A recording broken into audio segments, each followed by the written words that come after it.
that, Judy. I didn't hear much science in that, but I love what you said. I mean, out of everything you said, I'm going, whoa, you know, out of nothing, something. You know, basically, think about that. Out of nothing, here we are, you know, out of this space, you know, rose bushes, giraffes, he says, out of this hydrogen ball. You know, this being human, I love this because I got to thinking about, you know, okay, what's being human? You know, and if like a space alien or something came down and you were to tell him, you know, or her, what is, you know, what is it like to be human? You know, what would you say? You know, think about that for a minute. What is being human?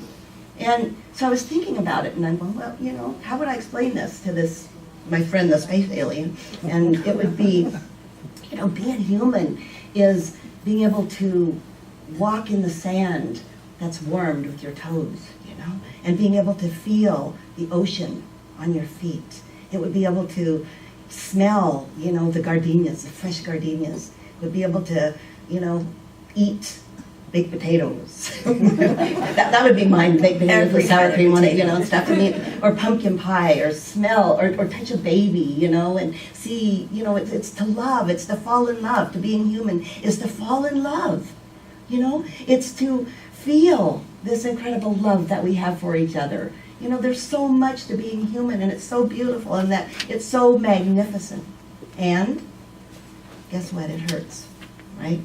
It hurts sometimes to be human. It's not always all of the wonderful things that I'm talking about. And I'm thinking about each one of you. Now think, because before I end this section, think in your own life. You know, if you were to tell somebody what it was like to be human, what would it be for you? What thing touches your heart and says, wow, this is the best part about being human? I asked my little grandson, and he says video games. I'm going, you're you know what, that's not what I had in mind here. But, you know, think about, you know, yours before we, you know, go on, because there's something that touches your heart so much, you know, because to me, that's what being human is about. It is a roller coaster. We talked about that, and there's all this sadness, and there's, like the Buddhists say, that we have 10,000 joys, you know, but we have 10,000 sorrows, right? It's all of it. Life is all of it. There's hurts and there's joys, and, you know, like I said last week, that the ride is worth the fall. I said that with my husband, right? The ride with him was worth the fall, and I think that's about life, you know. It's the same thing. It's every single piece of it. But the truth is that our peace lies with being, not resisting anything, you know, with being with it all, with acceptance. And that's what I want to talk about, embracing it all. Carol, you say thanks for it all, and that's what this talk is about. It's about looking at all of life, the joys, the sorrows, and embracing all of it, embracing every single bit of it. Have you ever read The Little Prince? You know, The Little Prince, he says in it, which this makes so much sense to me. He says, of course that you will hurt me. Of course I will hurt you. Of course we will hurt each other. But that is just the very condition of being human. We do human. You guys, we're human. We hurt each other. We say things we don't want to say. We do dumb things. You know, our job is to open our heart and acceptance. Have self-acceptance and love for everything. You know, the truth is that hurt does happen, and we have to say to ourselves, but where's the gift in it? You know, somebody hurt me. Something hurt me out there. What can I learn from it? What's the gift? That's part of being human, is to see the whole big picture. You know, my dad used to say, you know, you got to roll with the punches. You know, the punches of life. And so that's what I'm trying to really say here, is that when life comes, being human, we got to roll with the punches of life. You know, somebody said something about Judy and I heard somebody go, well, that's how they roll. And I'm thinking, you know, that's so true, you know, I mean, we roll with it, you know, whatever seems to come. And that's what we have to do with life, and we have to roll with who we are, right? And sometimes we don't like ourselves, you know? Sometimes we beat ourselves up if we're not perfect, you know? And what I know is that we are perfect, we just don't do perfect, right? We're perfect inside, but sometimes we just don't do things the perfect way, you know, and our job is to embrace our evenness, our imperfection, you know. I don't want to be perfect, you know, I hate that. I want to just be me and do the best I can do and be loved anyway. And that's what our job is to do, is to, with your family, with your friends, love them anyway. It's embrace their imperfection and embrace your own imperfection, right? This is about self-acceptance. You know, I want to talk about that because being human is hard. It's beautiful and it's exciting and it's adventuresome and it's hard. It's really hard to be a human being, and sometimes I think, we think, especially this kind of community, that we've taken all these self-improvement courses, we should be there, right? We should be there by now, and the truth is that self-acceptance is more important than self-improvement, because we'll never be better. We'll do better. Maybe we'll do better after we take a few courses, but once we accept ourselves, everything changes. Once you are able to accept what comes in life and accept yourself, even if you can't accept, you can't accept, and I think that's important because we have the process of acceptance. That's what Eckhart Tolle says. This whole life is about living an unconditional life of whatever comes, opening your heart to it. It's okay. Doesn't mean that it's easy, but that's what's happening. Don't resist it. Don't resist it. Just say, of course, just like the little prince, of course this is going to happen. I'm human. Stuff happens. I'm human. Of course. And start accepting and saying, what can I do better? But we hold on to these things about, I should have accepted this. I should have done this. I should be better than this. Ram Dass says that we're so busy holding on to our unworthiness that we can't like who we are. We hold on to this unworthiness. And the truth is that we can let it go. We can let that go and become bigger. Panache Desai says that to find our soul signature, and that's what we're talking about this whole month, is to be able to find that unique expression of who we are, each one of us separately. To be able to find our soul signature, we have to find our self-acceptance first. You've got to come to the point when you just are you and you're okay with it, And I'm not saying I'm mean, I am who I am. I'm not saying that. I'm saying that you can do better, but you got to be able to go inside and accept who you are in this moment. Self-acceptance is the key, says Robert Holden. He wrote Happiness Now. I love his book, actually. He says that we get as much happiness as we believe that we're worthy of, right? So if you're not really happy, and stuff, are you worthy of happiness? Of course you are. You're magnificent. You are worthy of being happy. You're worthy of being peaceful. You're worthy of living this unconditional, awesome life. It's not I'm not good enough. Maria Namath, we use her book a lot. And what she says is that we live on 3 levels. All of us live on these 3 levels.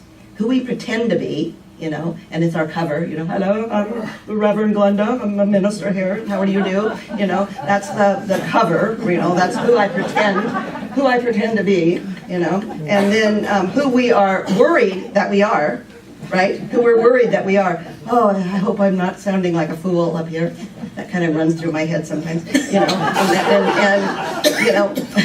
and then we live on who we really are. And who we really are is this incredible divine, that touches our soul signature, and we go out and we can, express God, that spark of God. That's who we really are. But we live all of it. So we have to embrace that, I have to embrace my little pretend to be this, I have to embrace that because that's who I'm showing up as today, Hopefully I'm not, but, if I do, then to be authentic, I just got to embrace that too and say, that's what humans do. Humans pretend, And our job then is to look at all 3 levels, even, and then eventually, hopefully, we become authentic and just live from our soul signature, But if you're still pretending to be something else, just, okay, you'll get past that.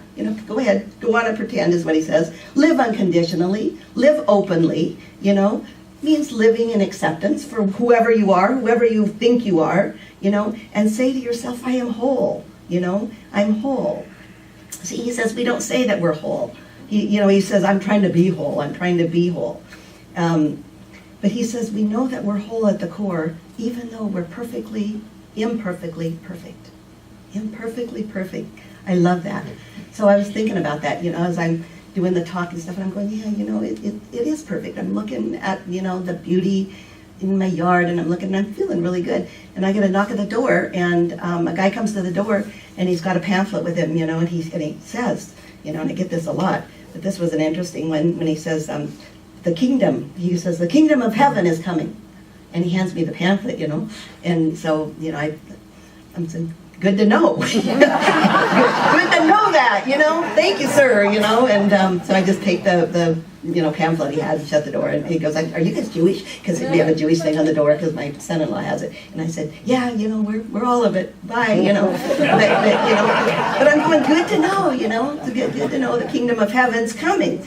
And then I thought to myself, well, the kingdom of heaven hopefully is coming for you, but the kingdom of heaven's here right now is what I believe. I believe the kingdom of heaven is here when I'm sitting there looking, at the little breath of my babies and being able to, look at the beautiful gardenias I have growing and the basil that's outside. That's the kingdom of heaven, this incredible beauty of nature, of the love that I feel for you guys. I just feel like this energy. That's the kingdom of heaven.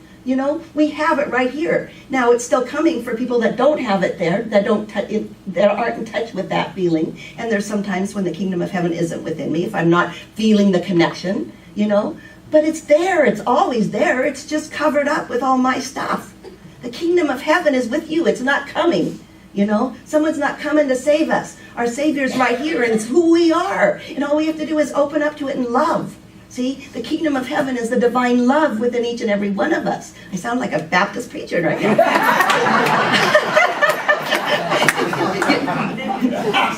Didn't it sound like that kind of thing? The kingdom of heaven is coming, and it's coming for you, But that's the truth. If we get it, that the kingdom of heaven is right here with us, and that we are magnificent human beings, and we get to express as human beings this lifetime. You got a gift. God gave you a gift. God didn't plop us down, you're right. We grew through to who we are now. We grew through, and there's no accident that you're here right now to express this incredible, radiant, divine being that you are. And that's our job. That's our job, is to know it and to say, just, of course, this is life. Of course, we're going to see it all. Of course, bad things are going to happen. But by God, how many good things happen? How many good things happen in your life? Focus on that. See all the beauty of life. Just know, how beautiful and how grateful and how wonderful it is that we are born right here at this time. That's what being human is about. And that's my prayer for each of us, is that we know our magnificence, is that we relish and we just enjoy and love being the human that we are. Thank you.